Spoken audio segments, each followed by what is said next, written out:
Anggap salah lah. Oke.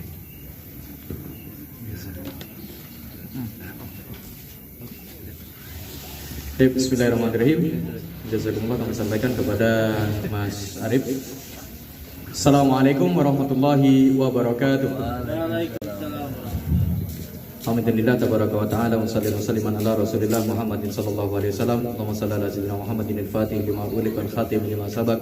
Nasiril haqqi bil haqqi wal hadi ila siratikal mustaqim wa ala alihi haqqa qadri daril adim. Inna asdaqal hadits kitabullah, khairal hadits Muhammadin sallallahu alaihi wasallam, syarrul umuri muhdatsatuha wa kullu bid'atin dhalalah, kullu dhalalatin finnar. Yang kami hormati segenap pengurus serta anggota tim dari Surau BMC Berkah Madani Center, serta kepada segenap ikhwan dan akhwat yang hadir di malam hari ini. Hafidzakumullah, mudah-mudahan jenengan semuanya masih tetap berada di bawah lindungan rahmat Allah Subhanahu wa taala. Baiklah ikhwati hafidzakumullah, saya rasa perkenalannya sudah cukup, tadi disampaikan sama Mas Arif. Kalau ada pertanyaan lebih lanjut nanti bisa ditanyakan selesai ketika setelah saya pulang, ya. Saya pulang nanti bisa ditanyakan untuk pertanyaan lebih lanjutnya. Nanya ke siapa? Wallahu a'lam. Baiklah, ada ini saya mau manggil adik-adik, mbak-mbak, mas-mas atau jangan. Oh, mbak-mbak saja. Alhamdulillah. Sudah dibagi ya dikirnya, buku tikiran yang saya berikan. Nah, untuk memulai kegiatan kita, ada alangkah lebih baiknya kalau kita memulai dengan mengawali membaca membaca doa awal majelis. Insya Allah di awal itu antum akan menemukan doa awal majelis yang kita tambah dengan doa tambah ilmu, atau yang kita istilahkan dengan doa ziyadatul ilm. Dua doa itu kita dapatkan dari beberapa redaksi hadis Rasulullah SAW, ya, di mana Rasulullah mengajarkan kepada kita, dan sekarang malam hari ini kita coba untuk senantiasa mengistiqomahkannya. Karena ada bahasan Rasul begini, man ahya sunnati faqad ahabbani wa man ahabbani kana ma'i fil jannah. Orang yang senantiasa menghidupkan sunnahku, kata Rasulullah, maka sejatinya dia telah mencintaiku. Dan barang siapa yang mencintaiku, kana ma'i fil jannah, nanti dia akan bersamaku di surga. Yang mau bersama Rasulullah di surga, monggo sami-sami ya, ayo kita bersama-sama untuk mencoba mengistiqomahkan sunnah-sunnah Rasulullah meskipun itu kecil. Nah, meskipun itu kecil dan ringan atau sepele. Ya, silakan dibuka terlebih dahulu, sambil lalu saya dikte, nanti kita baca bersama-sama doa awal majlis dengan doa tambah ilmu. Khasiatnya nanti insya Allah akan kami sambil lalu kita jelaskan. Bismillahirrahmanirrahim. Kita baca bersama-sama. Bismillahirrahmanirrahim. Allahumma inni a'udzubika an adilla au udalla au azilla au uzalla au adlima au udlama au ajhala au yujhala alayya rabbi zidni ilman wa wasi'li fi rizqi wa barik li fima razaqtani waj'alni mahbuban fi qulubi ibadika wa azizan fi uyunihim waj'alni wajihan fid dunya wal akhirah wa minal muqarrabin ya kathiran nawal ya hasanal fi'al ya qa'iman bila zawal ya mubadi'an bila mithal falakal hamdu walakal minnatu walaka syarafu ala kulli hal wa sallallahu ala sayyidina Muhammadin wa ala alihi wa sahbihi wa sallam walhamdulillahi rabbil alamin. Baik, alhamdulillah, jazakumullah ahsanal jaza ibadahus sholihin kami sampaikan kepada Mas dan Mbak sekalian yang hadir di tempat ini. Baiklah ikhwati hafizakumullah. Nah, ini saya karena sudah terbiasa menggunakan bahasa ikhwati, jadi sambil lalu nanti sementara suatu saat saya panggil Mbak, suatu saat saya panggil Mas, suatu saat saya panggil ikhwati saja. Baiklah ikhwati hafizakumullah. Ini sejatinya secara tidak sengaja saya diundang oleh Mas Arif, tidak sengaja. Ya, secara tidak sengaja saya diundang sama Mas Arif, tapi tidak tahu kalau niatnya beliau sengaja, wallahu a'lam. Saya tidak tahu niat beliau, tapi saya rasa ini tidak sengaja. Karena apa? Karena saya juga tidak paham untuk menghadapi kaum milenial ini bagaimana. Karena terus terang saya tidak pernah ngampus, saya tidak pernah masuk universitas manapun. Isi yang selalu saya lakukan, saya ngaji. Ya tidak lama. Kalau dihitung dari total perjalanan ngaji saya dari lulus SD 2001 sampai pulang terakhir kemarin 2020. Berarti 2001 sampai 2020 sekitar 19 tahun. Nah, saya tidak pernah mengalami kehidupan kampus seperti mas-mas dan mbak-mbak yang ada di depan saya. Jadi saya pikir jenengan ini derajatnya jauh lebih tinggi dari saya. Sudah S1? Belum? S2? Oh, S1 saja belum. Alhamdulillah. Ya makanya karena itulah, makanya saya pertanyaan kadang agak aneh. S1 saja belum, S2 pasti belum. Baik, alhamdulillah. Kesempatan malam hari ini saya mendapatkan kehormatan luar biasa ya dari teman-teman BMC Berkah Madani Center ya, karena kehormatan ini saya dihadapkan kepada antum semuanya ya, yang meskipun antum berada di kampus, antum belajar di universitas, tapi tetap mau aktif di kegiatan keislaman seperti ini. Di kampus juga Islam, ya Islam, tapi lebih banyak arahnya ke umum, bahasan umum. Meskipun kampusnya itu adalah universitas Islam, tapi yang dipelajari lebih banyak ke arah umum. Pun pelajaran agama insya Allah jauh lebih mendalam ketika antum masuk ke pondok pesantren. Ada di sini yang dari UIN? Ada yang dari UIN? UIN semua? Masya Allah, sulit nemu orang kayak antum ini. Ya, dari UIN semua ya, Universitas Islam Negeri apa di sini? Raden Intan. Ada yang jurusan tafsir? Gak ada. Jurusan hadis? Gak ada juga. Emang jurusan itu gimana sih maksudnya? Syariah ya? Oh, syariah itu fakultas. Jurusannya apa? Tarbiyah. Tarbiyah fakultas juga? Enggak. Tarbiyah fakultas. Insyaallah. Ini kayaknya sudah banyak ahli Mas Arif. Saya pulang aja berarti ya. Ada yang dari kampus saya juga. Ini kalau saya ngebahas kayaknya samanya saya bunuh diri nanti. Tapi enggak apa-apa, kita sambil sharing ya, kita sambil sharing. Kalau antum tanya ke saya cuma punya ilmu di pondok pesantren. Maka nanti kita sambil sharing, saya bisa jadi nanti nanya ke jenengan semuanya terkait ilmu-ilmu yang ada di kampus. Kalau nanya ke saya, Ustaz mondoknya berapa tahun? Tadi sudah saya sampaikan 19 tahun. Di pondok mana saja? Pertama, saya mondok di Al-Amin Perenduan, ya sekelas Gontor atau bisa dikatakan pondok alumni Gontor. Ya, saya di sana 6 tahun. Setelah itu saya pindah ke Sampang 1 tahun, pindah ke Malang, ke Pujon tepatnya di sana 7 tahun. Selepas itu saya berangkat ke Mekah selama 3 tahun. Tugas pernah di Sumbawa 1 tahun. Ya, pernah tugas di Sumbawa 1 tahun dan alhamdulillah akhirnya menggondol salah seorang kader yang dari sana yang sekarang ini tinggal di Madura sebagai ibu dari anak-anak saya. Bukan istri saya, ibu dari anak-anak saya. Bukan istri saya, bukan. Karena saya tidak terbiasa menggunakan bahasa istri, saya lebih biasa menggunakan bahasa partner. Berarti ini contoh lelaki setia model begini. Setiap tikungan ada katanya. Ya alhamdulillah. Ya ikhwati hafizakumullah.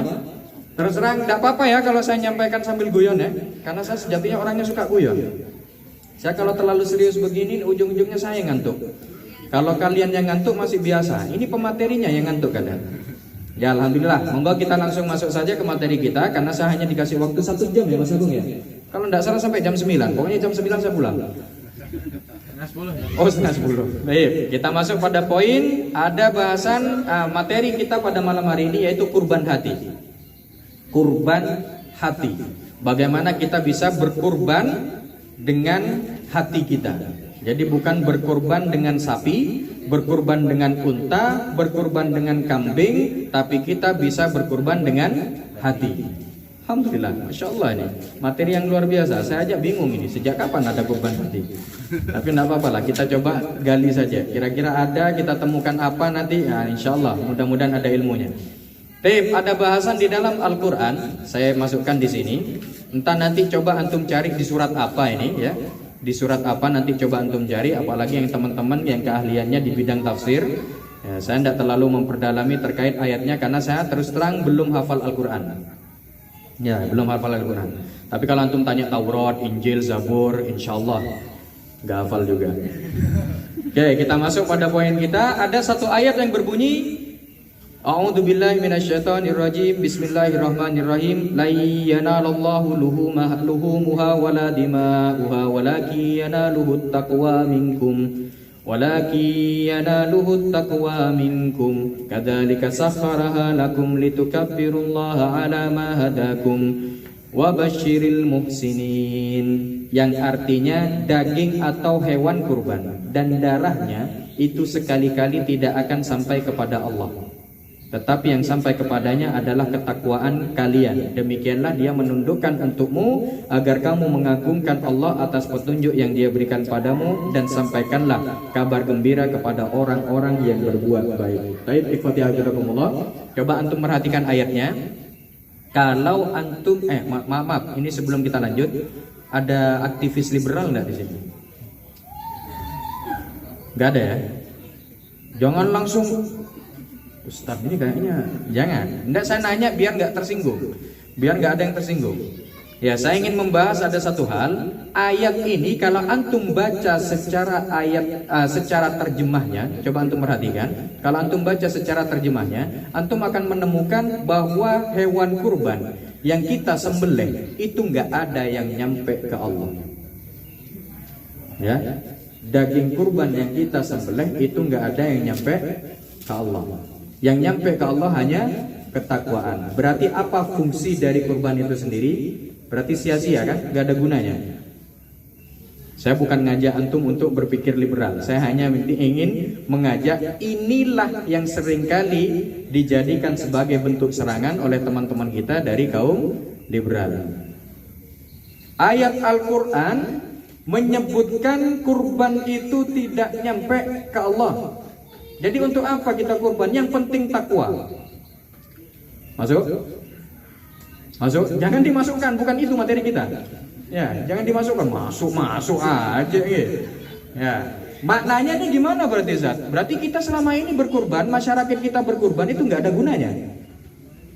Karena nggak masuk, nggak nyampe ke Allah. Yang nyampe bahkan katanya ketakwaan. Berarti harusnya kita hanya meningkatkan ketakwaan saja, tidak perlu kita berkurban. Wah, ujung-ujungnya di Al-Quran disebutkan daging kurban, darahnya juga tidak nyampe.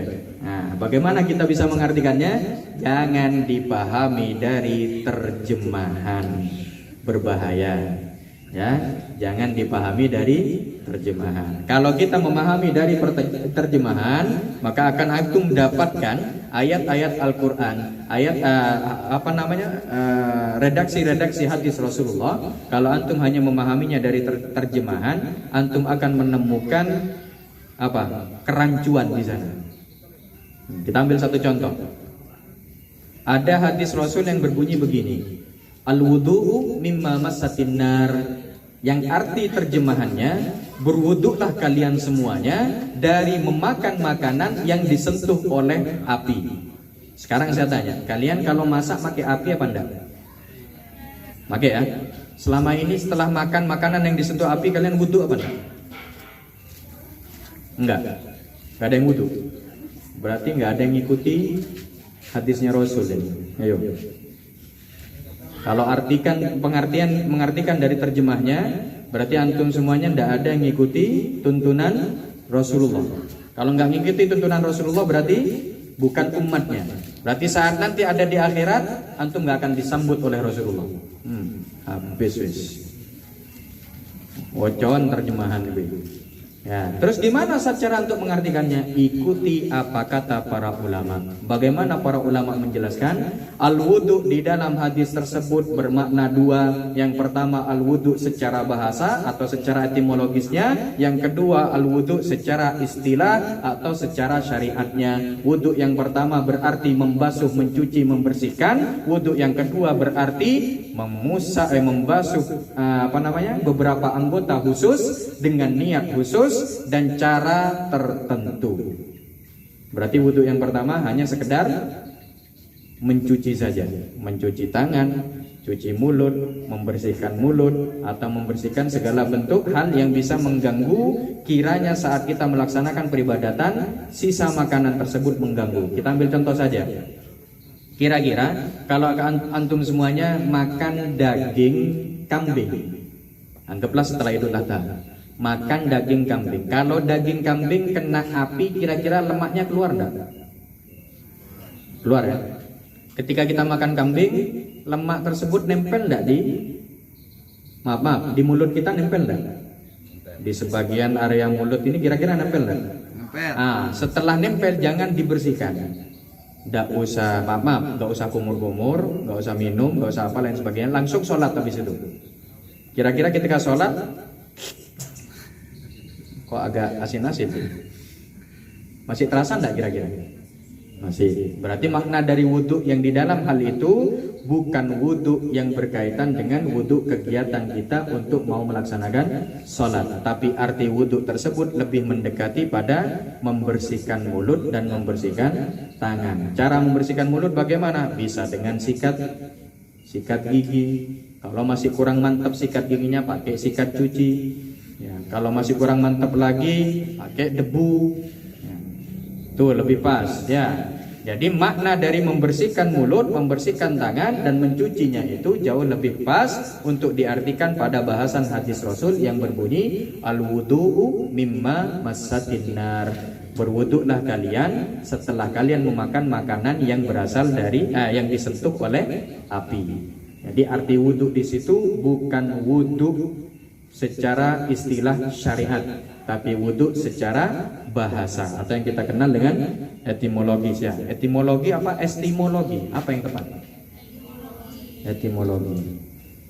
Jangan memandang dengan pandangan meremehkan begitu. Mentang-mentang saya tidak tahu etimologi langsung diremehkan. Biasa, karena saya tidak mempelajari bahasa ilmiah. Terus terang. Tidak apa-apa, untuk memandang saya rendah nggak masalah, karena saya memang rendah. Kalau saya tinggi nggak bakal naik ke sini. Oke, kita lanjutkan.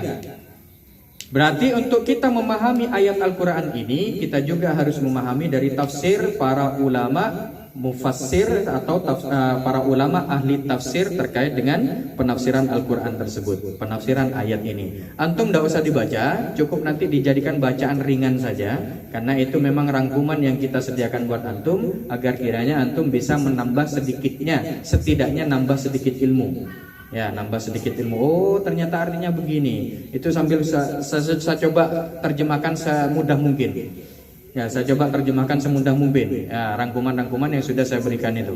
Ya, insya Allah itu sebagai bahan bacaan antum nanti. Poin yang ingin kita sampaikan, pelaksanaan kurban itu memang darah dan dagingnya tidak sampai kepada Allah, tapi kita melaksanakan kurban itu harus didasarkan pada yang namanya ketakwaan, sesuai dengan apa yang disampaikan oleh Rasul di dalam hadisnya, innallaha la yanduru ila suwarikum wa la yanduru ila ajsamikum walakin yanduru ila qulubikum wa a'malikum. Allah tidak melihat kepada bentuk kalian, tidak melihat kepada wala ila ajsamikum, tidak melihat kepada tubuh kalian, tapi Allah melihat kepada hati kalian dan kepada amal kalian. Maknanya kurban itu tidak perlu kita persembahkan kepada Allah, kita berikan secara khusus kepada Allah, kita taruh di satu tempat, ya Allah ini kuserahkan untukmu, kupersembahkan untukmu, ditaruh di situ sebagai sesajen. Gak perlu, karena Allah tidak membutuhkan daging tersebut, tapi Allah membutuhkan saat kita nyembelih kurban, maka kita menyembelihnya atas dasar ketakwaan. Karena kita ingin melaksanakan perintah Allah dan juga karena ingin mengikuti jejak langkah Rasulullah. Itu maksud para ulama mengenai tafsir ayat tersebut. Baik. Bahasan ini ikhwati hafizakumullah, saya ingin mengajak kepada antum semuanya, kalau antum masih muda sekarang jangan berpikir antum tidak bisa berkorban. Bisa. Setiap anak muda yang sudah balik itu sudah masuk poin untuk dia bisa berkurban. Antum mungkin selama ini berpikir kurban itu harus unta, enggak. Kurban itu harus sapi, enggak juga. Kurban itu harus kambing. Kalau antum ingin mendapatkan satu pendapat yang agak aneh, akan saya sampaikan. Disebutkan di dalam tafsir Imam Al-Qurtubi. Tafsir Imam Qurtubi, beliau mengatakan satu pendapat yang belum pernah didengar oleh masyarakat, ya masyarakat selama ini, karena memang jarang disebutkan dan memang sepertinya agak aneh untuk disebutkan. Pendapat dari Sayyidina Abdullah bin Abbas. Sayyidina Abdullah bin Abbas mengatakan apa? Berkurban tidak harus dengan 3 binatang ternak ini. Tidak harus dengan unta, tidak harus dengan sapi, tidak harus dengan kambing. Kalau antum mau berkurban menggunakan ayam, pernah dengar kurban pakai ayam? Belum. Tapi Sayyidina Abdullah bin Abbas mengatakan kurban pakai ayam bisa. Ada lagi kemudian pendapat beliau apa? Kalau ndak punya ayam, ndak sanggup untuk beli ayam, kurban pakai telur bisa. Cuma pertanyaan kita, kalau kurban pakai telur, bagaimana caranya menumpahkan darahnya, Zat? Sedangkan telur tidak ada darahnya. Oke. Ada juga satu hal yang ketika dia disembelih tidak berdarah, tapi sakit. Ada, yaitu kurban perasaan. Ada ya? Oh, saking sakitnya seperti tersayat, ya. Tidak berdarah, nggak keluar darahnya, tapi rasanya lebih sakit dari. Kok tahu saat pengalaman pribadi? Ya, pengalaman pribadi. Ya, seperti itulah. Alhamdulillah. Untuk masalah kurban, jadi antum bisa, ya meskipun kita masih muda, bisa kita untuk mengerjakan kurban tersebut. Kalaupun masih kita belum mampu untuk berkurban dengan kambing, ayo kita coba ikuti apa katanya Sayyidina Abdullah bin Abbas, sepupunya Rasulullah, ahli tafsir yang terkenal dengan Habru hadhil ummah, pendetanya umat Islam. Dikatakan pendeta umat Islam karena memang yang menguasai kitab Taurat di zaman Rasulullah itu rata-rata pendeta Yahudi. Makanya Sayyidina Abdullah bin Abbas dijuluki Habru hadhil ummah atau pendeta umat ini karena beliau sangat menguasai Al-Quran. Dan beliau juga dikenal dengan turjumanul Quran, seseorang yang bisa memahami terjemah atau arti dan makna dari Al-Quran itu sendiri. Makanya beliau kemudian memiliki pendapat yang berbeda dengan sahabat lain karena Rasulullah tidak melakukan hal tersebut. Jadi kalau antum ingin mencoba, antum bisa mengikuti pendapatnya Sayyidina Abdullah bin Abbas, berkurban menggunakan ayam. Bisa? Pas waktu pelaksanaan, tapi jangan di depan umum. Takut antum dibilang nanti aliran sesat. Ya. Ini moro-moro ada yang berkurban menggunakan ayam, bahaya nanti. Jadi jangan, lebih baiknya antum menggunakan kambing kalau mampu. Kalau nggak sanggup, di rumahnya saja antum nyembelih ayam sendirian. Atau kalau nggak minta tolong ke bapaknya, Pak saya mau niru Sayyidina Abdullah bin Abbas. Opo oleh, pengen nyembelih ayam untuk kurban saya. Kapan nyembelihnya? Nanti pelaksanaannya di tanggal 10 Dzulhijjah, 11 Dzulhijjah, 12 Dzulhijjah, dan 13 Dzulhijjah. Bisa. Nanti dagingnya gimana? Sebagian antum sedekahkan ke orang-orang miskin, sebagian boleh dimakan sendiri. Dibagikan mentah, tidak harus mentah. Pembagiannya boleh secara matang. Antum panggang duluan, jadikan ayam geprek, nggak masalah. Antum bagikan dengan niatan kurban. Gampang nggak? Kalau kita memahaminya dan bisa mengetahuinya gampang. Setidaknya kita bisa mengikuti ritual kurban dan mendapatkan pahala kurban, tapi mengikuti pendapatnya siapa? Sayyidina Abdullah bin Abbas. Tapi ini tolong di sini saja, jangan sebarkan ke yang lain.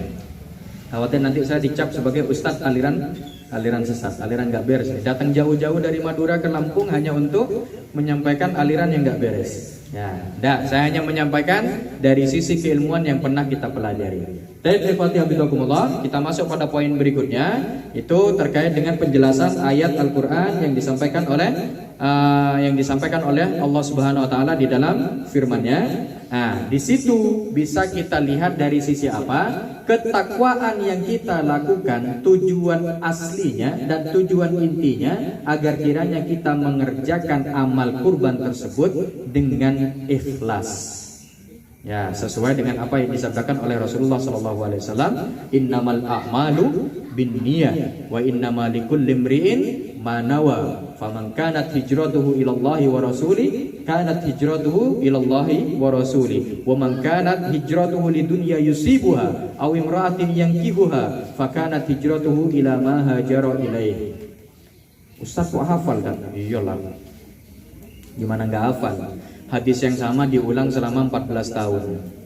Ya, insyaallah hafal. Antum kalau mau nyoba, cobalah baca Yasin ayat 1 sampai ayat 3 diulang 14 tahun setiap hari. Insyaallah hafal. Ya. Enggak usah jauh-jauh. Seperti itulah. Di kampung kita di Trimurjo, di Liman Benawi, itu rata-rata masyarakat sana, ini teman-teman kita semuanya dari Liman Benawi, rata-rata masyarakat sana kalau sudah disuruh yasinan hafal. Tapi suruh baca Al-Baqarah ayat 1 sampai 5 atau ayat 1 sampai 6 atau sampai 10, bingung luar biasa. Kenapa? Karena yang terbiasa mereka baca dan mereka dengar adalah surat Yasin, karena terbiasa dibaca dari sejak beberapa tahun yang lalu. Ya seperti itulah pembiasaan yang bagus yang saya lihat juga dilakukan sama teman-teman BMC di sini. Setiap selesai sholat pasti menyelesaikan 1 juz, one day one juz. Luar biasa. Mudah-mudahan ya dengan adanya one day one juz ini, kalau antum aktif selama 2 tahun saja, kemungkinan besar antum bisa hafal Quran tanpa menghafalkan. Kenapa? Karena terbiasa membaca. Mudah-mudahan kita harapkan begitu. Baik, ikhwati habibakumullah, berbicara masalah ikhlas, kita memasukkan poin kita, masuk pada poin kita terkait dengan bahasan ikhlas. Yang ingin saya tanyakan, antum memahami ikhlas itu bagaimana? Sekarang saya coba tanya, kira-kira ikhlas itu maknanya seperti apa? Ikhlas itu tulus, tak? Gak minta balasan atau tanpa pamrih. Biasanya begitu ya. Kalau seumpama kalian melaksanakan sholat, kalian melaksanakan peribadatan, kalian puasa, kalian berkurban, memang gak dikasih balasan sama Allah, kira-kira mau? Mau gak kira-kira? Berarti gak ikhlas dong. Masih ngarep balasan. Antum sholat kan tiap hari, sama Allah gak dibalas, mau gak? Gak mau. Berarti antum gak ikhlas dong. Ya masuk ikhlas lah. Kenapa? Karena istilah ikhlas itu kita mengharap balasannya hanya dari Allah, bukan dari manusia. Mau manusia ngasih nggak ngasih silakan. Ya, tapi kalau Allah nggak ngasih kita harus bingung. Ya, karena Allah nggak ngasih kita mau kemana? Itu saja deh. Karena balasan sejatinya yang akan membalas hanya Allah saja. Kalau Allah nggak balas, terus kita mau kemana? Mau mengharap siapa lagi? Ya.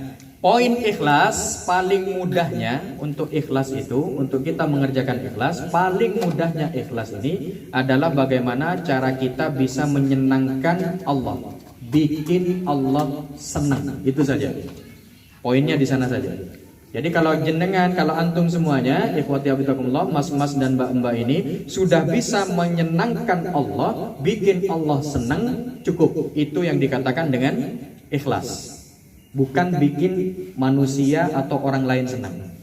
Caranya gimana saat kita ambil contoh begini. Mas-mas di sini sudah ada yang punya calon? Ada? Oh, langsung ngaku duluan. Alhamdulillah.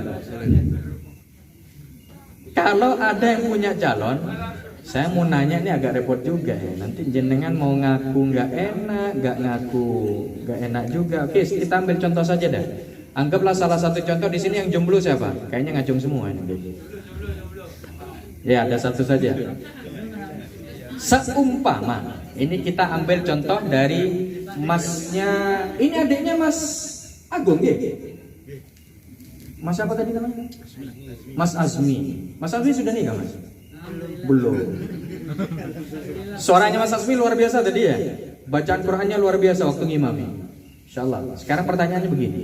Andai kata Mas Azmi waktu ini 2 hari ke depan mau ngelamar seseorang. Mau ngelamar seseorang. Bahasan kita begitu saja. Ngelamar seseorang, anaknya cantik, mertuanya ahli agama. Mertuanya ahli agama. Kira-kira Mas Azmi ketika datang ngelamar pas posisi pelaksanaan sholat asar, diminta ngimami sama mertuanya, mau pakai cara biasa atau dibikin dengan luar biasa? Ya, kira-kira gimana? Kalau pandangan kita, oh yang nggak mungkin saat, apalagi yang minta calon mertua. Iso ngimami nih, bisa Pak? Ayo kita sholat dulu, biar adiknya calon kamu ini yang jadi makmum, saya juga makmum ke kamu. Bisa ngimami? Oh bisa Pak. Sholat ya, siap ya, jamaah ya, kamu jadi imam, siap Pak. Kira-kira yang ada di hatinya waktu itu tulus ikhlas karena Allah atau karena ingin nyenengin mertuanya? Itu saja yang jadi bahasan ya. Kita tidak usah pakai bahasa, enggak lah, saya ini ikhlas luar biasa. Wes, kita juga pernah ngalami kok. Ya. Jadi ketika diminta sama mertuanya untuk ngimami, takbir saja, insya Allah. Allahu Akbar. Demi satu tujuan, apa? Mertuanya ngomong, mantep calon gue ya, mantuku ki mantep lek ngimami. Ya. Apalagi calonnya yang di belakang ketika bapaknya gini-gini, tambah seneng udah. Sing cewek, cocok gue seneng bapakku. Ya. Tapi sing jadi imam, ya yang jadi imam gimana? Allahu Akbar. Sholat asar. Dikarenakan poin yang ada di hatinya waktu itu bagaimana mertuanya seneng, lupa kalau sholat asar tidak perlu membaca dengan keras. Akhirnya karena yang ada di fokusnya bagaimana mertuanya senang, sedangkan dia punya suara yang enak, langsung Bismillahirrahmanirrahim. Mertuanya bingung. Itu sholat asar kok muni? Sholat asar kok bunyi ini? Lanjut terus sampai selesai. Selesai salam mertuanya nanya, sholat asar itu kan biasanya pakai silent, ya, nggak pakai bersuara. Kok kamu tadi baca Fatihah sama baca surat? Kaget. Iya, lali ya. Cuma nemu aja cara. Itu menurut imam ini boleh katanya Pak. Saya baca di kitab yang 70 jilid itu ada pendapat itu. Bapak era tahu, nyekel kitab tidak pernah tahu ya. Masya Allah mantuku. Ada poin yang masuk. Ya, mertuanya tambah senang. Nah, yang jadi bahasan kita, ketika kita berusaha menyenangkan mertua kita seperti itu, calon ya, belum mertua, calon mertua seperti itu, seharusnya cara itulah yang kita pakai untuk menyenangkan Allah. Maka itu baru kita masuk bahasan ikhlas. Kalau antum membahas masalah ikhlas di kitab-kitab yang tebel-tebel, pasti antum akan merasa tambah bingung nanti. Kita ambil satu pendapat dari kitab Ihya Ulumuddin saja. Ya, beliau mengatakan apa Imam Ghazali? Orang yang mengerjakan sesuatu dikarenakan ingin mendapat perhatian manusia, maka itu adalah syirik. Kata Imam Ghazali itu adalah syirik, meskipun syiriknya kecil. Terus dilanjutkan lagi sama Imam Ghazali, wa tarkul amal li ajlin nas riya. Meninggalkan beramal karena takut dilihat manusia itu adalah riya. Sekarang coba kita masuk pada poin bahasan kita. Mengerjakan amal karena berharap dilihat orang-orang, berharap dipuji orang, itu syirik. Tapi nggak melakukan amal tersebut karena antum takut dilihat orang, itu riya. Kira-kira antum mau ngapain? Sekarang saya mau berangkat ke BMC karena ada kegiatan acara Satnaik. Berangkat sudah naik motor, kelihatan sama temennya. Masya Allah, awakmu yo semangat budal, semangat berangkat ke BMC. Takut, aduh, syirik saya ini. Akhirnya antum taruh motor itu, enggak jadi berangkat karena saya dilihat teman saya mau berangkat ke BMC, dibilang semangat. Antum taruh motor itu, antum parkir, antum antum enggak jadi berangkat ke BMC, antum pulang tidur di kamar. Itu kata Imam Ghazali, riya. Terus kita mau ngapain? Berangkat salah, mundur juga salah. Nah ini yang katanya Dono Kasino Indro itu mundur kena, maju kena, mundur kena. Terus gimana Ustaz caranya? Pengen tahu caranya biar selamat dari hal itu? Simple, antum ngerjakan amal tersebut, urusan manusia mau memuji, mau melihat, mau bagaimanapun, biarkan mereka berbicara. Karena mereka punya mata, mereka punya mulut. Jadi kalau ada yang mengatakan, kamu dikomen sama temen, ya biasalah, dia punya mulut. Begitu saja. Kecuali kalau dia tidak punya mulut, berarti dia tidak bisa komen. Begitu saja. Kamu, foto kamu tuh tersebar di sini, kamu pas waktu lagi praktek sholat tuh luar biasa, banyak yang dukung kamu. Iyalah, mereka punya jempol kok. Ya, punya jempol untuk ngetik komenan. Kalau nggak punya jempol nggak bakal komen. Begitu saja. Nanti kita belajar cuek.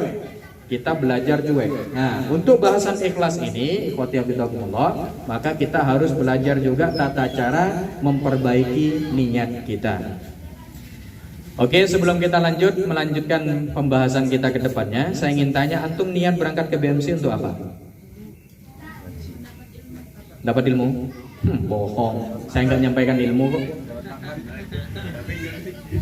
Ya, berangkat ke sini karena apa? Saya kasih pilihan. A, karena pengen tahu Ustadz Rozi itu seperti apa. B, karena pengen ketemu sama temennya yang katanya agak ganteng dikit. Bagi yang mbak-mbak, yang mas-mas yang katanya agak cantik dikit. C, karena ingin makan singkong keju. Pilih yang mana? D, semua salah. Ya, D, semua salah. Oke, qaddiyahumullah. Berkaitan dengan pembahasan kita ini, sebetulnya saya tidak ingin membahas secara serius, tapi tidak tahu ya, kok bawaannya saya pengen serius toh nih. Karena memang sejatinya saya ingin ini awal dan yang terakhir bagi saya. Ya Mas Arif, saya tadi bilang sama Mas Arif, Mas ini pertama dan yang terakhir ya, tak gitu kan? Ya sekiranya apa istilahnya, kedepannya biar saya tidak diundang lagi. Ya, antum kan ngelihat saya tidak, ya enak Ustaz, gak usah diminta datang lagi. Ya. Bahasan kita sebetulnya di bahasan kurban hati, Ustaz. Kenapa kok antum bahasnya di urusan ikhlas, di urusan ini? Ya memang sengaja memang. Ya, kenapa? Biar antum merasakan gak enaknya kita ngaji itu seperti apa. Gak enaknya kita ngaji seperti apa. Karena itu juga akan mengarahkan antum meraih yang namanya kelegaan hati. Antum mengatakan korban perasaan atau korban hati itu gampang. Alah tinggal move on Ustaz. Tinggal kita lihat aja. Antum datang ke BMC, kajiannya nggak seru, pasti kecewa. Iya benar. Datang ke BMC ada kajian Satnaik, kajiannya nggak seru, pasti kecewa. Pulang-pulang nggak ada hasilnya kita ngaji, ya nggak ada yang kita dapetin. Padahal duduknya antum di sini, malaikat sekarang lagi datang juga, lagi mencari, karena Allah di dalam hadis Rasul menyebutkan Allah punya malaikat yang senantiasa keliling tiap harinya. Malaikat ini akan mencari majelis dzikir, majelis-majelis dzikir, dan akan mencari majelis-majelis ilmu. Ketika malaikat ini menemukan ada majelis ilmu dan majelis dzikir, malaikat ini akan turun dan membentangkan sayapnya untuk memberikan rahmat ke orang-orang yang duduk di tempat tersebut. Jadi malaikat yang sekarang lagi duduk di dekat antum, ini lagi dzikir minta istighfar, beristighfar untuk antum semuanya. Kira-kira ada manfaat nggak? Ada. Tapi sudah dari awal kita sudah menganggap gak ada gunanya datang Satnaik ke BMC. BMC. Karena kita kalau ngaji ke sana pematerinya nggak seru. Padahal ketika antum datang saja, duduk saja, kita mulai dengan bismillah, kita mulai dengan salawat tadi, kita mulai dengan pembacaan doa-doa yang diajarkan Rasul, itu malaikat sudah turun. Cuma kita nggak ngelihat aja. Kira-kira kalau antum ingin ngelihat, ingin ngelihat malaikat tersebut, kita nggak bisa karena kita masih hidup. Ya, jadi kalau ingin melihat malaikat tersebut, caranya satu saja. Apa itu? Mati dulu. Kalau ingin melihat malaikat tersebut, caranya mati dulu. Kita masuk pada poin kita sebentar saja karena saya sudah dikasih peringatan tadi lampu kuning. Ya, kurban hati yang dimaksud antum itu bagaimana Zat? Nanti bisa antum baca di rangkuman itu. Ya, kita sudah memasukkan di sana. Cuma poinnya sebetulnya yang dimaksud kurban hati ini bagaimana kita mencoba untuk bisa meninggalkan sesuatu karena Allah dan bisa merelakan sesuatu juga karena Allah. Oke, di sini kita ada poin 2 kisah. Ada 2 kisah. Sebentar ya Mas ya, jangan ngamuk-ngamuk dulu. Ada 2 kisah yang bisa kami sampaikan. Kisah yang pertama yang bisa kita sampaikan adalah kisah terkait dengan meninggalkan sesuatu karena Allah. Cerita di situ sudah saya masukkan, sudah saya masukkan di rangkuman antum. Cuma biar saya sampaikan saja. Ada seorang pemuda di daerah atau di negeri Syria, di negeri Syam. Waktu zaman Rasul itu Syam, sekarang Syria. Pemuda tersebut poinnya karena waktu itu dia kelaparan. Dia tinggal di satu kamar di masjid. Tinggal di masjid istilahnya. Sama seperti para sahabat Rasul yang tinggal di Masjid Nabawi yang diberi istilah oleh Rasulullah sebagai Ahlus Suffah. Ahlus Suffah ini tinggal di masjid, mereka tidak punya tempat tinggal. 70 orang, termasuk salah satunya seorang ahli hadis yang sering kalian dengar namanya, Sayyidina Abu Hurairah. Sayyidina Abu Hurairah tidak punya rumah, beliau tinggalnya di Masjid Nabawi. Jadi kalau Rasulullah keluar, barulah Sayyidina Abu Hurairah ini juga ikut keluar.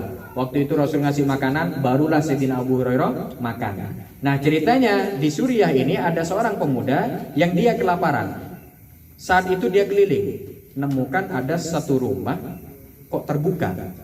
Dia masuk, celingak-celinguk nggak ada orang.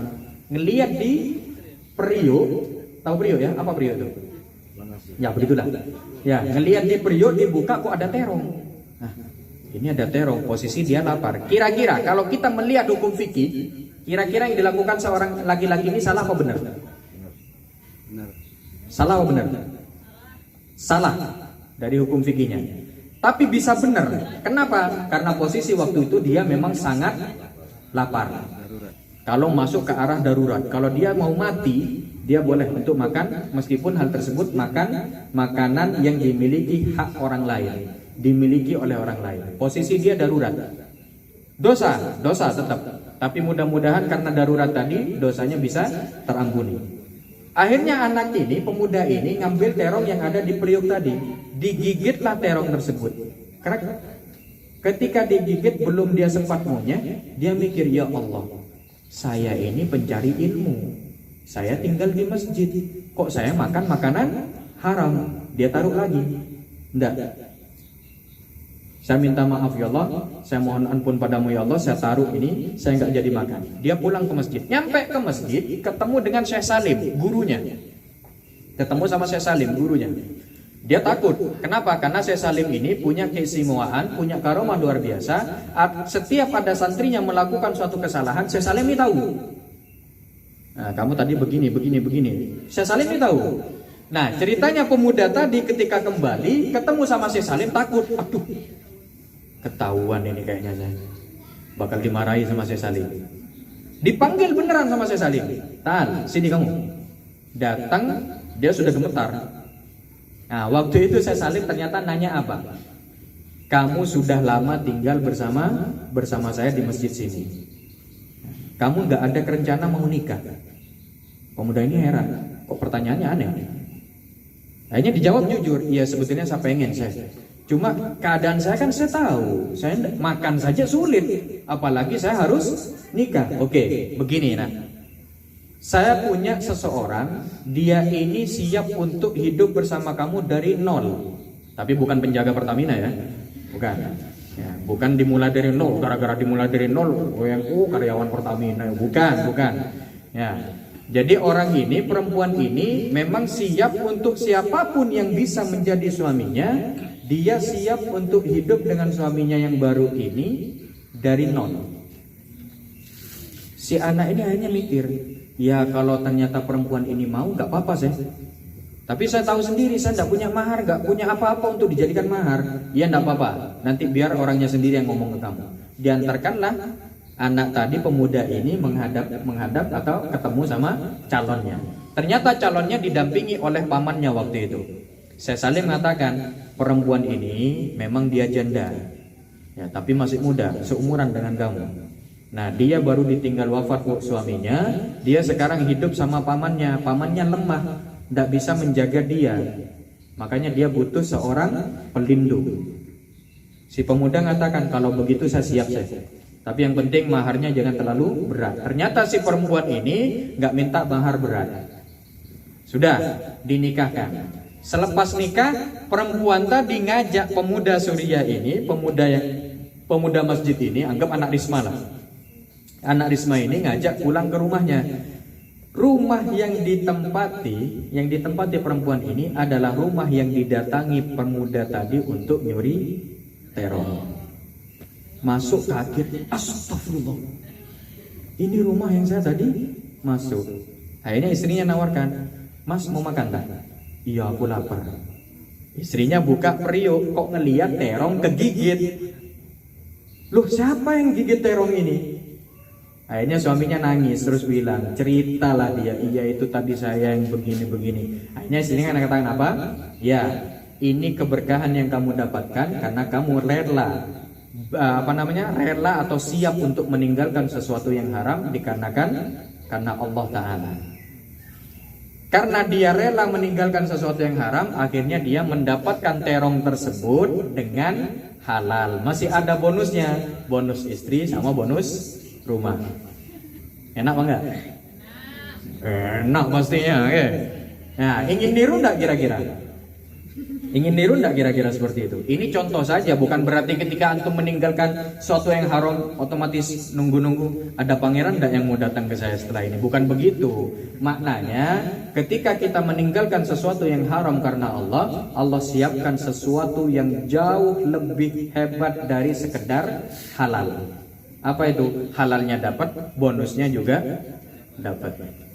Enak enggak kira-kira? Kalau kisah ini saya dapatkan dari beberapa kitab. Sejatinya kisah itu sudah terlaksana di zaman Rasulullah. Nah, cuma saya hanya mengambilkan satu contoh saja. Itu kalau kita rela meninggalkan sesuatu karena Allah, meninggalkan sesuatu karena Allah. Sekarang contoh berikutnya, merelakan sesuatu diambil kembali oleh Allah. Nah, kita bahasan yang ngasih kita rezeki siapa? Allah. Yang ngambil rezeki tersebut Allah juga. Jadi kalau antum kira-kira pulang dari sini hilang uangnya 300.000, susah enggak? Susah pasti. Padahal yang ngambil Allah. Mesti susah saat iya, karena kita belum memahami dari sisi apa? Bahwa yang ngambil itu adalah Allah. Sekarang kita coba tanya ke Mas Agung. Ya, Mas Agung ini kan sudah nikah. Ya Mas ya, sudah nikah. Ketika jenengan minta ke mertua jenengan, ya, minta ke mertuanya untuk meminang calon istri jenengan waktu itu, kira-kira mertuanya berat nggak? Berat waktu itu. Tapi ketika sudah fokus mau akad, masih berat nggak kira-kira? Enggak. Mertua jenengan minta uang nggak ke jenengan? Ganti rugi? Enggak ya. Sekarang kita coba cek. Mertuanya Mas Agung ini punya anak perempuan, dirawat dari sejak bayi sampai siap untuk nikah, kira-kira ngabiskan uang berapa? Ratusan juta ada kira-kira? Ada ya.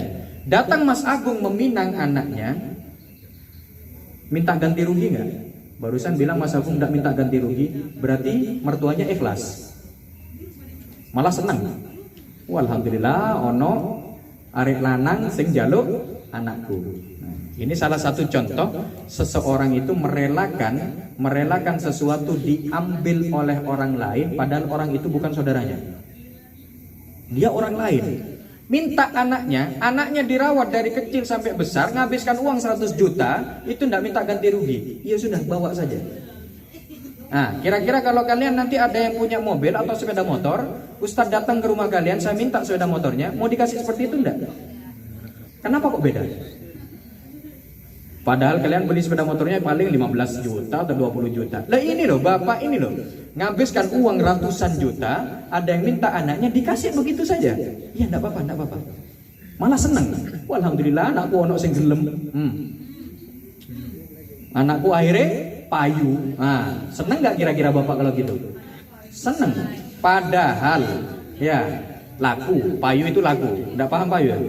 Ya, padahal si bapak ini menghabiskan uang ratusan juta untuk mendidik anaknya tadi.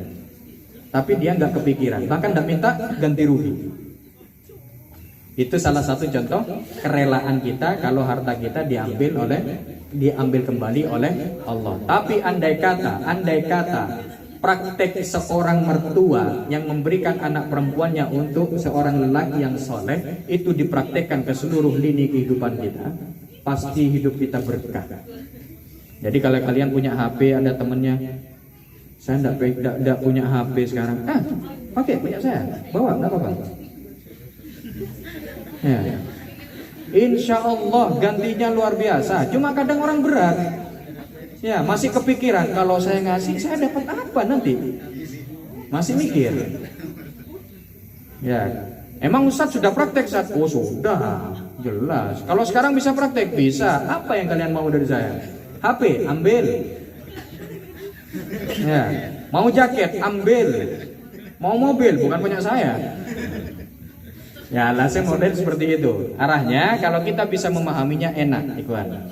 Ya, dan ini pernah terjadi kisah tersebut. Ada suatu kisah yang luar biasa di kalangan para sahabat dan ini tidak kita temukan di kehidupan sekarang.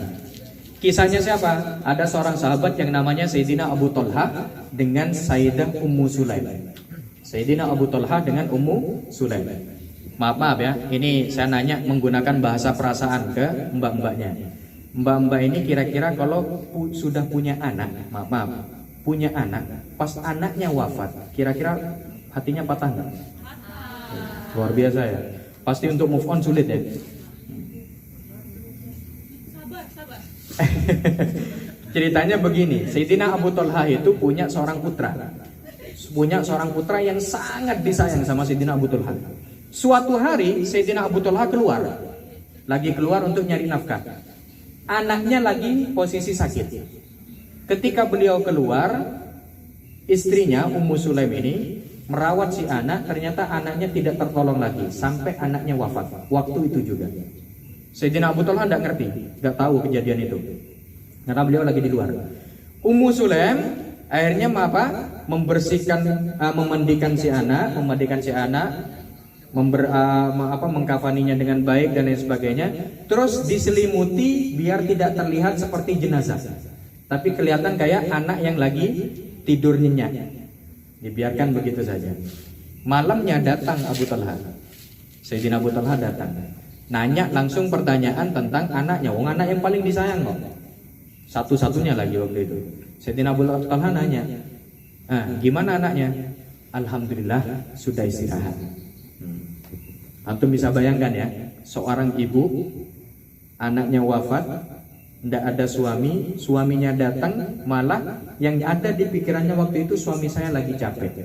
Kalau saya tambah dengan beban pikiran, dia pasti akan tambah mumet. Sudah biarlah, menahan kesedihannya. Antum bisa bayangkan, seorang ibu kehilangan anaknya di depan matanya, beliau yang ngurus, gak ada suami waktu itu. Pasti sedihnya luar biasa. Tapi apa yang dilakukan oleh Ummu Sulaim? Beliau menahan dan menekan kesedihannya dengan sabar, berkorban dari sisi perasaannya. Yang terjadi, Sayyidina Abu Talha datang, alhamdulillah anakmu wis istirahat. Bohong enggak? Secara yang kita lihat dohir bohong. Tapi tujuan dari bahasa Sayyidah Ummu Sulaim apa? Sudah istirahat, maksudnya istirahat untuk selamanya. Sudah istirahat. Hanya karena mengira istrinya ini tidak bohong, Sayyidina Abu Talha mengira nggak bohong, sudah aman. Disiapkanlah makanan oleh Ummu Sulaim. Dia makan dengan lahap. Selepas itu seperti biasa, apa yang terjadi terjadilah ya. Seorang laki-laki capek-capek ketemu sama istrinya, dilayani dengan luar biasa sama istrinya. Kira-kira bagaimana? Kumpullah antara Sayyidina Abu Talha dengan Ummu Sulaim. Ini bukan kumpul main domino gitu, enggak. Ini kumpul 18 ke atas. Ya, kumpul antara suami istri. Posisi anaknya di kamar 11 wafat. 11 di kamar sebelah wafat. Ya. Ummu Sulaim melayani suaminya dengan luar biasa. Kenapa? Karena ingat pesan Rasulullah. Ya, karena ingat pesan Rasulullah. Ketika seorang suami butuh kepada istrinya, maka si istri harus segera mendatangi suami tersebut dan melayani suaminya meskipun anaknya butuh pada dia. Kira-kira ini satu bentuk diskriminasi apa enggak kira-kira kalau dari bahasan zahir? Wah, kayaknya ini tidak perasaan ya, Ustaz. Hukumnya begitu memang. Jadi yang terjadi apa yang terjadi yang dilakukan Ummu Sulaim? Ummu Sulaim melayani suaminya dengan luar biasa sampai Abu Talha puas waktu itu. Sudah merasa terlayani dengan puas. Ketika mau tidur Ummu Sulaim ngobrol, "Mbah, menurut sampean, ini ada tetangga kita minjem uang ke temannya. Ketika temannya datang untuk nagih, tetangga kita ini tidak mau bayar, nggak mau mengembalikan uang tersebut. Kira-kira menurut jenengan gimana?" "Yo, ndak berhak dia melakukan gitu." "Ya, ndak berhak," katanya Abu Talha. "Nggak berhak. Uang itu bukan barangnya dia tuh, harus dikembalikan." Nah, Ummu Sulaim waktu itu akhirnya katakan apa? "Ya, kebetulan, Mbah, anaknya sampean kan titipannya Allah." "Iya, terus ini tadi sama Allah diminta lagi." Bingung Abu Talha. "Diminta lagi gimana?" "Iya, anak sampean sudah wafat." "Oh, ngamuk." Ya, yang namanya Abu Talha langsung ngamuk. "Kamu ini tahu anaknya wafat, masih melayani saya segala macam model seperti ini." Ummu Sulaim mengatakan gimana? "Sudah, enggak usah ngamuk-ngamuk, enggak enak sama tetangga. Ya, enggak usah ngamuk-ngamuk. Kita tidur sekarang, besok subuh kita ketemu Rasulullah. Kira-kira Rasulullah akan nyalahkan saya atau nyalahkan sampean?" Besok paginya berangkat subuhan bareng ketemu Rasulullah. Sebelum menyampaikan permasalahannya, Rasulullah langsung menghadap ke Sayyidina Abu Talha terus mengatakan apa? "Barakallahu lakuma fi lailatikuma. Barakallahu lakuma fi lailatikuma." Mudah-mudahan Allah memberkahi kalian berdua dan memberkahi malam yang kalian lalui tadi malam. Berarti maknanya apa? Malam ketika mereka kumpul, nah, pasangan suami istri tadi, Rasulullah mendoakan keberkahan yang luar biasa. Berarti maknanya Rasulullah apa? Rasulullah membenarkan apa yang dilakukan oleh Ummu Sulaim. Nih, membenarkan apa yang dilakukan oleh Ummu Sulaim. Dari berkah kerelaannya tadi, ya, merelakan sesuatu karena Allah demi untuk menyenangkan suaminya, dia akhirnya lebih memilih untuk melayani suaminya daripada harus menjaga larut dengan perasaannya karena anaknya wafat. Yang terjadi apa?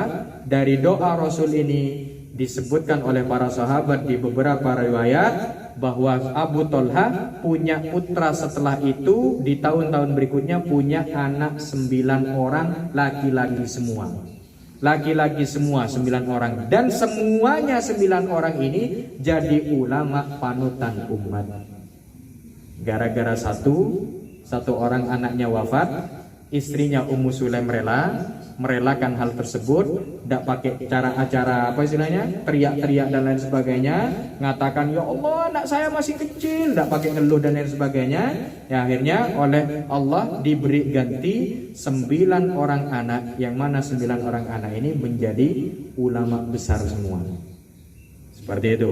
Jadi bisa dikatakan bahasan kita sekarang terkait kurban hati, contohnya cukup di 2 tadi. Bagaimana cara kita bisa meninggalkan sesuatu karena Allah, sesuatu yang haram otomatis. Dan yang kedua, bagaimana cara kita untuk merelakan sesuatu karena Allah. Nah, sekarang mulai kita menjurus.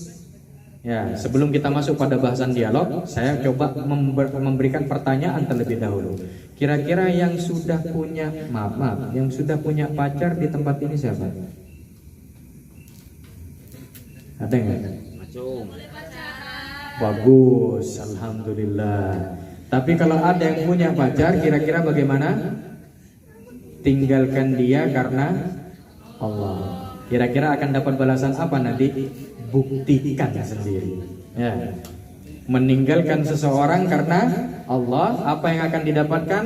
Buktikan sendiri. Emang Ustaz sudah buktikan? Sudah.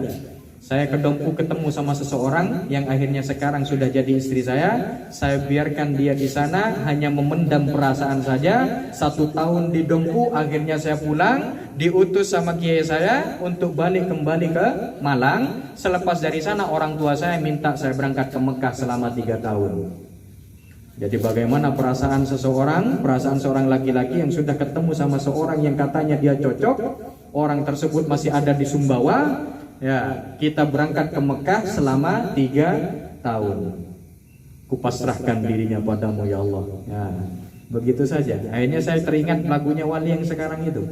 Nah, lagunya Wali pernah dengar ya? Yang Antil Jannah itu kayaknya masuk meresap itu. Saya kalau dengarkan itu kayaknya ingat masa lalu deh.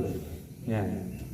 Apa bahasanya? Kubisikkan bumi, langit mendengar. Ya, setiap malam kusebut namamu, kubisikkan bumi, langit mendengar. Kenapa? Karena di setiap sujud isi yang saya bahasakan, doa saya yang bahasakan waktu itu apa? Ya Allah, jaga dia untukku ya Allah. Jaga dia untukku. Apa setelah itu antum masih SMS-an, masih WA sama anaknya? Enggak, kita putus komunikasi sama sekali. Ketika pulang dari Mekah 3 tahun, pulang ke Malang, balik ke Malang lagi, saya ketemu sama kiai, kiai saya ngatakan gini, Zi, kamu ada rencana nikah? Nggih. Saya manggilnya Abi. Nggih. Sudah ada calon? Belum. Kalau saya istirokan sama seseorang, kamu mau? Nggih, insyaallah. Padahal di hati saya sudah ada 1 nama sudah. Tapi biarlah, ini karena pilihannya kiai saya, udah saya ngikuti saja. Ternyata apa? Abi waktu itu manggil saya, waktu itu bareng orang tua juga, dipertemukan sama seseorang, ya, seorang santri putri di sana, yang kata beliau, santri putri ini sudah mondok di Malang itu, di pondok saya itu sudah mondok 2 tahun. Ketika ketemu saat itulah saya tidak bisa lepas syukur ke Allah. Kenapa? Karena seorang yang ada di hati saya waktu itu muncul di hadapan saya, langsung ditawarkan oleh kiai. Pertanyaan saya 1 tok waktu itu, kok bisa kiai tahu? Itu saja. Ternyata anak ini, saya berangkat ke Mekah, setahun saya ada di Mekah, anak ini nyusul saya ke Malang. Dia mondok di pondok saya di Malang, selama 2 tahun ada di sana, saya pulang. Saya pulang ketemu kiai saya langsung nawarkan, kamu mau saya jodohkan sama seseorang? Nggih, insyaallah. Sami'na wa ata'na. Santri begitu. Makanya saya mau berangkat ke Lampung ini ditanya cuma 2 pertanyaan tok. Siap kamu saya tugas? Siap, Bi. Kira-kira kemana, Bi? Ke Lampung. G.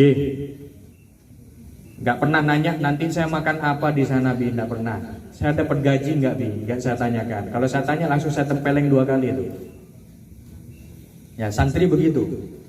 Makanya kalau antum mau niru gayanya santri, insyaallah ya keren. Disuruh sama nanti Mas Agung atau Mas Bayu, ayo 1 orang ada yang berangkat ke Bandar Lampung ya. Ngapain? Sudah pokoknya berangkat ke sana aja. Berangkat aja langsung antum ke sana. Di sana tengah-tengah gini wes enggak ngerti ngapain ya sudah wis ikuti aja. Santri begitu. Kadang kita bingung. Nah, seperti itulah. Kita mau dijodohkan, mau, siap insyaallah. Ketemu anaknya didatangkan, waktu itu maaf ya, ini pengalaman pribadi. 1 kata pun gak ada keluar dari mulut saya. Ya, yang berkata-kata hanya hati saya. Apa yang disebutkan hati saya? Alhamdulillah tok wis. Alhamdulillah itu tok saja. Akhirnya yang berbicara abah saya almarhum. Abah inilah yang bertanya, asalnya dari mana? Dari Dompu, Bah, dari Sumbawa. Oh, tepatnya Rozi dulu tugas waktu di sana. Nggih, saya diem aja. Abah ini nggak tahu apa sok-sok nggak tahu. Bisa diem aja dah. Oh, sudah kenal Rozi dulu ya? Ya alhamdulillah kenal, Bah. 1 tempat. Iya, 1 tempat. Dulu waktu Ustaz Rozi tugas di sana, kebetulan saya juga jadi ustadzah ngajar di sana. Oh iya. Segala macam. Saya lebih memilih diem karena keluh bibir saya, tidak bisa ngomong apa-apa. Ya akhirnya proses hanya 1 bulan saja, selesai pemrosesan langsung akad. Dan itu akad paling aneh yang pernah saya temukan. Kenapa? Karena saya tidak pernah ngerasakan gemetar sama sekali. Padahal teman-teman rata-rata kalau pas waktu akad gemetar. Mas Agung gemetar enggak? Enggak. Hebat berarti. Saya terus terang waktu akad Mas ngantuk. Jadi Abi waktu khutbah nikah, ini nyampaikan khutbah nikah saya begini. Ngantuk, asli ngantuk. Sama teman tuh sampai digini kan. Ente suruh jawab, lagi mobil tuh. Ente tidur gimana? Yo, ngantuk aku. Saking ngantuknya. Kenapa? Karena saya merasakan kelegaan dalam hati. Nah, seperti itulah. Jadi antum kalau ingin mencobanya, monggo. Karena saya pribadi sudah membuktikan. Maka kalau antum ingin mencobanya, siapapun orangnya. Siapapun orangnya. Bolehkah kita milih satu? Boleh. Kita memilih seseorang, hukumnya boleh. Karena jodoh itu ada di antara dua ranah. Ranah mukhayyar sama ranah musayyar. Ini bahasan qada qadar nanti. Ya, bahasan qada qadar agak berat kan. Nah, urusan jodoh itu ada di pertengahan. Kita boleh milih, tapi kita dianjurkan untuk nanya ke Allah. Bener nggak ya Allah? Ini seseorang yang saya cocoki. Dengan cara apa? Istikharah.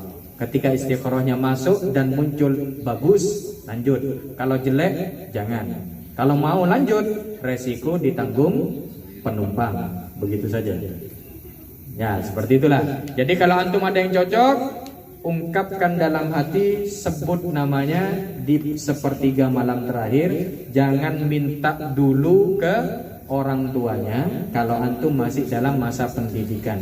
Jangan juga antum mendekati orangnya ketika antum tidak ingin mengalami atau menjalani sesuatu yang diharamkan.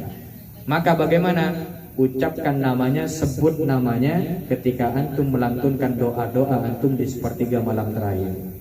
Kalau bisa pas waktu sujud, sambil nangis lebih mantap. Nah, saat itulah nanti Allah akan berikan kepada antum apa yang antum inginkan. Insya Allah akan Allah hantarkan langsung seperti yang saya alami sendiri. Begitulah. Amin, kok kayak ngarep ya? Gak apa-apa. Lebih baik lebih cepat ya. Lebih cepat itu lebih baik. Saya balik sengaja memang ya. Lebih baik lebih cepat dilakukan. Kenapa? Karena zaman sekarang sudah tambah ruwet, tambah hancur. Jadi untuk menjaga separuh agama itu sangat berbahaya. Lebih baiknya antum segera ambil separuh agama antum itu. Aman. Kayak saya ini, ya sekarang aja saya kurang aman karena istri saya masih di Madura. Waktu istri saya di Madura terus terang saya ngisi tek. Oh, yang cantik-cantik banyak waktu itu. Tapi ketika ada pikiran ini cantik, ini cantik, ini cantik, mata saya bermain waktu itu, pulang langsung. Saya jujur ke istri saya, Dek, saya ngelihat ada 4 orang yang cantik tadi. Istri saya ngomong, lebih cantik siapa dari saya? Dengan saya, jauh cantikan itu. Saya bilang jujur, jauh cantikan itu. Berarti saya nggak cantik dong. Sampean nggak cantik, cuma sampean ini manis. Kok bisa manis? Bisa kan istri saya. Ya, sampean istri saya. Kalau itu cantik, saya tidak bisa nyentuh, apalagi sampai nyium. Wah, bisa dia obrak-abrik sama manusia masyarakat sekampung ya. Tapi kalau saya ngatakan cantik ke sampean, saya berani untuk nyentuh. Bagaimanapun saya siap. Ya, saya nyium, lebih dari itu saya juga dibolehkan, aman. Separuh agama saya aman enggak? Aman. Jadi lebih baiknya begitu. Kalau ada yang serius, ikuti apa yang katanya, ini untuk mbak-mbaknya khusus ya. Kalau ada yang serius kawan jenengan, ada yang mengatakan bahwasanya dia nyatakan perasaannya, sampaikan apa yang dikatakan Ben Wali itu. Ya, aku tidak butuh kata I love you. Aku tidak butuh juga kata I need you. Ya, yang kubutuhkan hanya satu. Datangi ayahku, segera lamar diriku. Betul. Itu saja, paling aman sudah. Gentlenya seorang laki-laki itu akan ditemukan kalau sudah bertemu dengan bapak jenengan. Itu baru gentle. Kalau masih WA buaya, apalagi sampai assalamualaikum ukti, jelas itu dah buayanya. Ya, seperti itu saja. Ya mungkin itu yang bisa kami sampaikan. Mohon maaf kalau ada kesalahan. Ya, saya sebetulnya ingin membahas sesuatu hal dengan antum semuanya, tapi terus terang nanti apa katanya Mas Arif saja. Untuk terkait bahasan tentang bahasan milenial ini, saya terus terang agak canggung karena hidup saya cuma di pondok terus. Ya, hidup saya hanya di pondok saja, jadi hanya mengetahui beberapa keilmuan saja yang mungkin menurut antum nggak terlalu seru. Ya nggak apa-apa wis, biasa aja. Ya mungkin itu yang bisa kami bahas. Kita masuk dialog apa ditutup? Satu pertanyaan saja. Mungkin ada yang mau bertanya? Silakan. Pertanyaan umum juga nggak apa-apa. Di luar tema nggak masalah. Kalau sulit saya jadikan PR. Kalau mudah bisa jawab. Silakan, mangga Mas Agung. Assalamualaikum warahmatullahi wabarakatuh. Waalaikumsalam warahmatullahi wabarakatuh. Nah, sebelumnya makasih Ustaz Diat di BFC, mudah-mudahan mendatangkan berkah untuk BFC dan semuanya. Amin. Pertanyaan nomor satu tadi, kan kalau yang kita ketahui amal yang kita lakukan ini belum tentu aman. Artinya sampai waktu pencatatan ataupun waktu hisab nanti ya amal kita. Nah, untuk menjaga keikhlasan tadi Ustaz, ketika kita awalnya mungkin ikhlas, tapi tiba-tiba di suatu saat kita diingatkan dengan amal kita dan akhirnya goyang keikhlasannya. Nah, tadinya awalnya sudah ikhlas, lalu tengah-tengah tiba-tiba kita merasa jadi tidak ikhlas. Nah, ini bagaimana dengan amal yang kita lakukan? Ya, alhamdulillah. Yang membuat amal kita hilang itu sebetulnya ada 3. Yang pertama riya, yang kedua sum'ah, yang ketiga ujub. Ya, yang pertama riya, yang kedua sum'ah, yang ketiga ujub. Riya ini ingin dilihat orang, ingin diperhatikan orang, bukan diperhatikan Allah, tapi ingin diperhatikan oleh orang. Jadi orang ngelihatnya, hebat ini, luar biasa ini. Yang kedua sum'ah, ingin mendengar hal baik atau mendengar pujian dari manusia. Itu namanya sum'ah. Ingin mendengar. Ya kalau bahasan kita bukan bahasan mendengar kalau sekarang ya, kayaknya lebih mengarah ke komen lah. Jadi ingin mendengar komentar dari netizen, komentar baik dari netizen, itu sum'ah. Yang ketiga ujub. Ujub ini merasa kita lebih hebat dari orang lain. Sekarang saya coba tanya ke antum semuanya. Antum ngerjakan tahajud ya, istiqomah ya.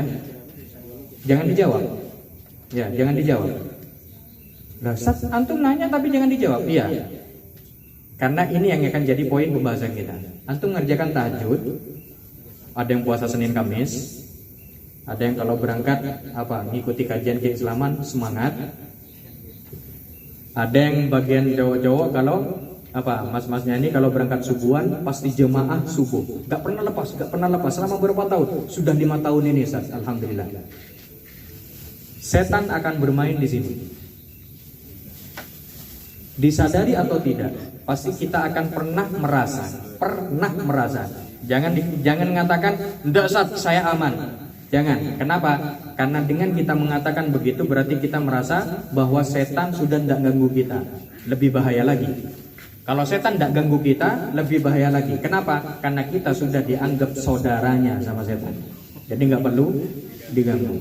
Kalau kita semakin menambah keimanan, pasti diganggu. Pernah nggak ngerasa begini?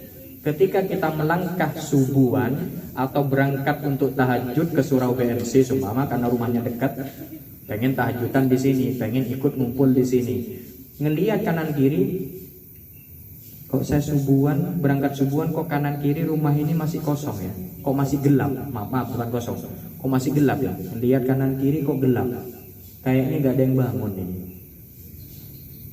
Berarti orang-orang di sini nggak ada yang sebaik saya.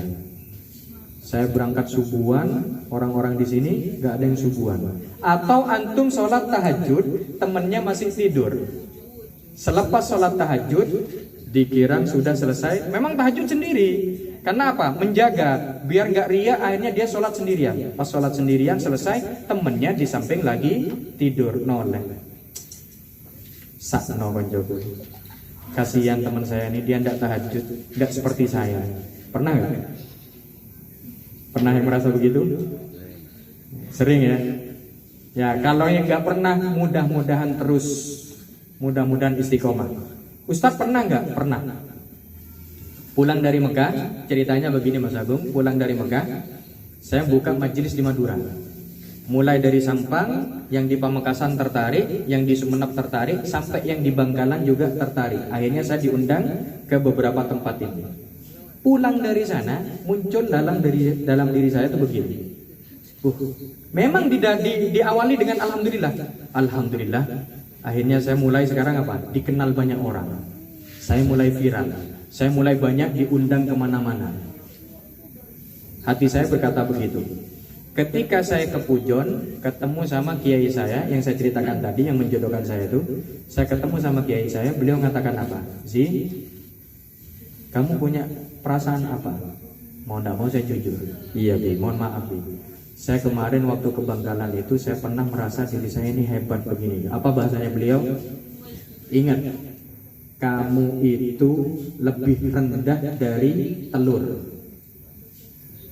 Paham tidak kira-kira? Kamu lebih rendah dari telur. Maaf ya, ini memang agak vulgar dikit. Sumbernya manusia itu apa? Sumbernya manusia tahu ya? Maaf, sumbernya manusia itu kan setetes mani. Sumbernya manusia. Sumbernya ayam, telur. Kira-kira kalau sumbernya manusia dengan sumbernya ayam dijual ke pasar, yang laku? Yang laku pasti telur. Sumbernya ayam. Yang sumbernya manusia? Berarti kita berasal dari sesuatu yang menjijikkan. Pesannya kiai saya waktu itu apa? Kamu bukan siapa-siapa. Kamu berasal dari sesuatu yang menjijikkan. Jangan sampai kamu merasa hebat. Nah, saat itulah saya dapat satu doa. Kalau dipuji seseorang, ucapkan alhamdulillahilladzi adharal malih wa satarul qabih. Pernah tahu ya? Pernah mendengar? Belum. Kita catatkan. Ada bukunya di sini. Ya. Jadi ini poin kalau kita ingin menjaga keikhlasan kita, usahakan ketika kita dipuji orang, biar hati kita tidak bergerak.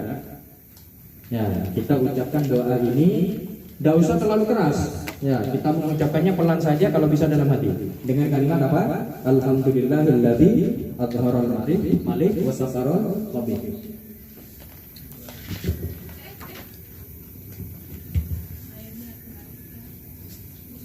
Alhamdulillah.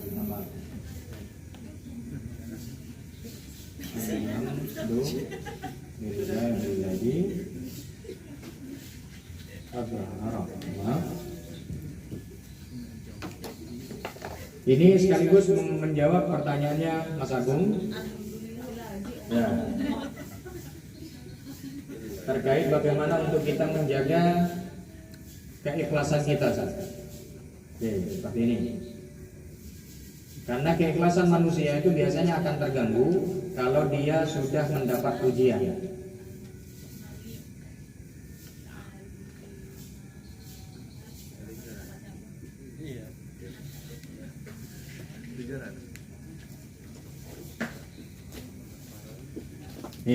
Alhamdulillahilladzi adharal malih wa satarul qabih. Artinya apa?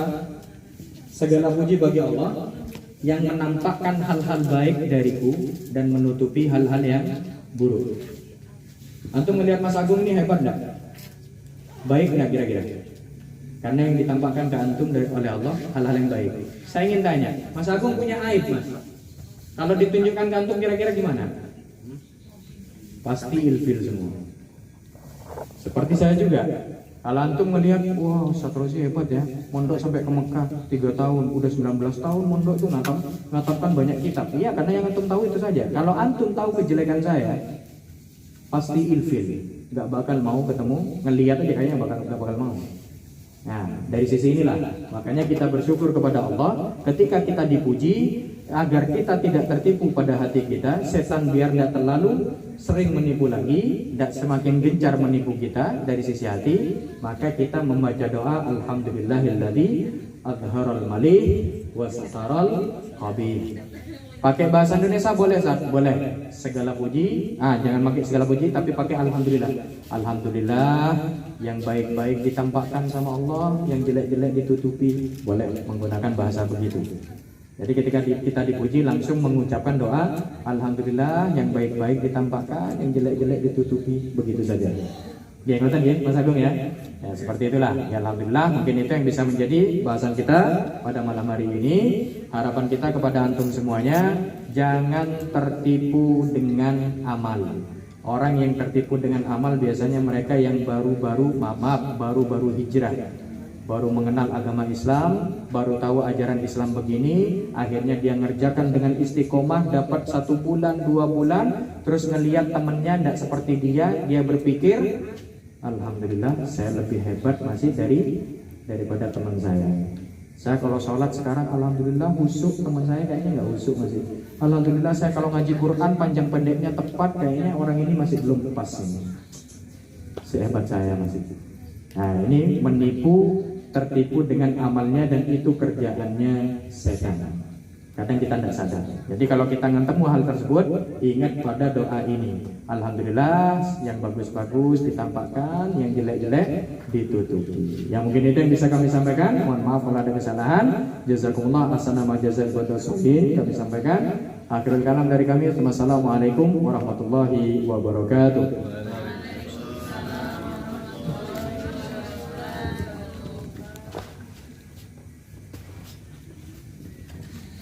Insyaallah barakallah atas materi yang disampaikan dari Ustaz Rozi yang begitu luar biasa ya. Insyaallah materinya ini enggak searching di Google gitu, tapi